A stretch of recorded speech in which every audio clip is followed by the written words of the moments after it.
السلام علیکم ناظرین، میں محمد اسلم حسین سیاست کی عالمی خبروں میں آپ سب کا استقبال کرتا ہوں۔ ایک میڈیا رپورٹ کے مطابق چین میں کووڈ انفیکشن کی ایک بڑی لہر نے بڑے پیمانے پر دوائیوں کی قلت کو جنم دیا ہے، کیونکہ لوگ فلو جیسی علامت کو دور کرنے کے لیے بخار کی دوائیں اور درد کی ادویات خریدنے کے لیے دوڑ رہے ہیں۔ CNN کی رپورٹ کے مطابق خوف و ہراس کی خریداری سرزمین چین کی سرحدوں سے باہر پھیل گئی ہے۔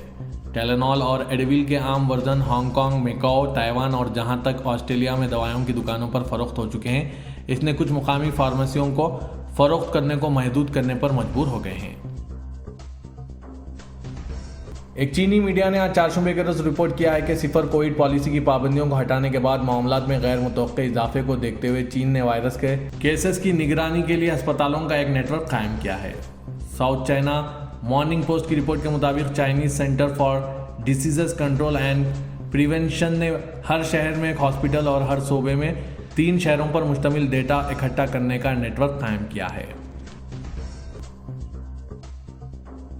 امریکہ میں کووڈ-19 کیسز ہسپتالوں میں داخل ہونے اور اموات میں تعطیلات کے موسم کے درمیان مسلسل اضافہ ہوتا رہتا ہے، جس سے صحت کی دیکھ بھال کے نظام پر دباؤ بڑھ رہا ہے اور اس کے نتیجے میں عملے کی کمی واقع ہو رہی ہے۔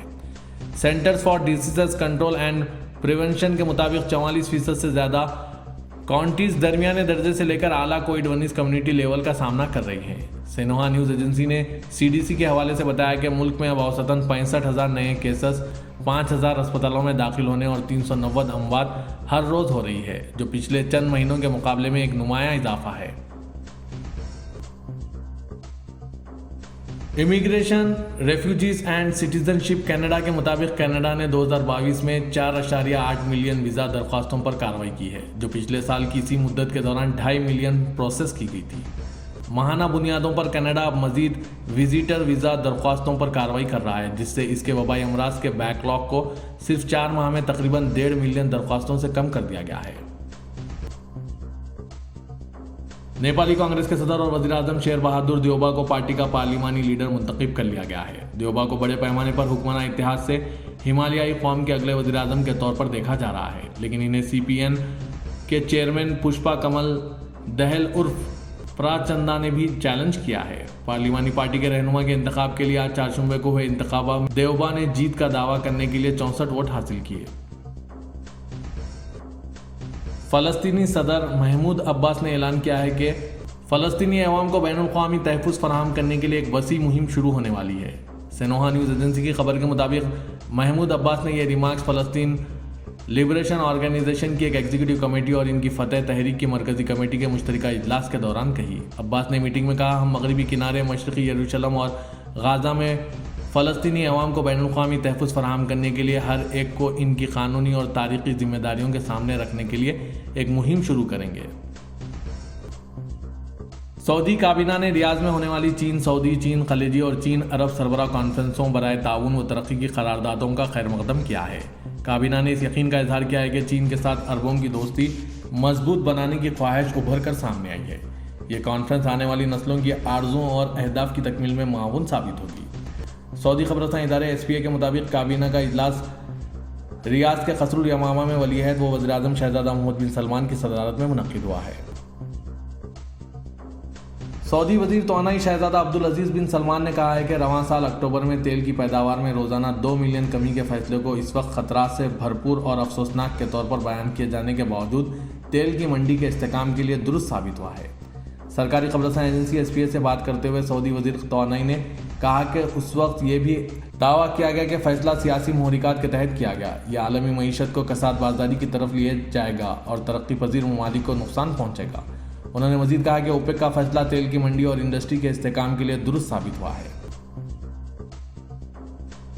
سعودی عرب میں وزارت افرادی قوت و سماجی بہبود نے کسٹمر سروس کے شعبے میں سعودیائزیشن کے فیصلے پر عمل درآمد کا آغاز کیا ہے۔ مملکت بھر میں وکلا اور قانونی مشاورت کے شعبے کے سعودیائزیشن کے دوسرے مرحلے کا بھی نفاذ کر دیا گیا ہے۔ اخبار 24 کے مطابق وزارت افرادی قوت و سماجی بہبود نے بیان میں کہا ہے کہ کسٹمر سروس کے شعبے کی 100% سعودیائزیشن شروع کی گئی ہے۔ جن اداروں میں کسٹمر سروس میں غیر ملکی ملازم تعینات ہیں، ان کے خلاف قانونی کارروائی ہوگی۔ چین میں کووڈ کے اچانک زور پکڑنے پر وہاں کا خطرہ پھر بڑھ گیا ہے۔ ایسے میں آج چہارشنبے کے دن 10 ہندوستانیوں میں سے 7 نے کہا ہے کہ چین سے آنے والی تمام پروازیں روک دی جائیں اور گزشتہ 14 دن میں جو کوئی چین سے آیا ہو اس کے لیے کوارنٹائن لازمی قرار دیا جائے۔ فی الحال چین سے ہندوستان کے لیے پروازیں دیگر ممالک سے ہو کر آتی ہے، جبکہ راست پروازیں ہانگ کانگ سے چلتی ہے۔ کووڈ وائرس اپنی ذیلی شکل کے ذریعے واپس آ گیا ہے اور اس نے چین میں تباہی مچا دی ہے۔ چین اور بعض دیگر ممالک میں کووڈ کیسز میں اچانک اضافے کے مد نظر ہندوستان کے مرکزی وزیر صحت نے آج چہارشنبے کے روز ملک کی صورتحال کا جائزہ لیا۔ انہوں نے عوام سے کہا کہ وہ کووڈ پروٹوکول پر عمل کریں، پرہجوم مقامات پر ماسک لگایا کریں اور ویکسین لے لیں۔ سرکاری ذرائع نے بتایا کہ ایئرپورٹ پر چین اور دیگر ممالک سے آنے والے بین الاقوامی مسافرین کی رینڈم سیمپلز ٹیسٹنگ کی جائے گی۔ مرکزی وزیر صحت منسکھ مانڈویا نے کہا کہ کووڈ ابھی گیا نہیں، میں نے سبھی متعلقہ محکموں و افراد کو الرٹ رہنے کی ہدایت جاری کی ہے۔ افغانستان میں خواتین کی تعلیم کے خلاف قدم اٹھاتے ہوئے افغان طالبان نے ملک میں خواتین کے لیے یونیورسٹی کی تعلیم پر پابندی عائد کر دی ہے۔ غیر ملکی خبر رساں ایجنسی کی رپورٹ کے مطابق افغانستان کی وزارت ہائیر ایجوکیشن نے تمام سرکاری اور نجی جامعات کو جاری خط میں لکھا کہ غیر معینہ مدت کے لیے لڑکیوں کی جامعات میں تعلیم پر پابندی ہوگی۔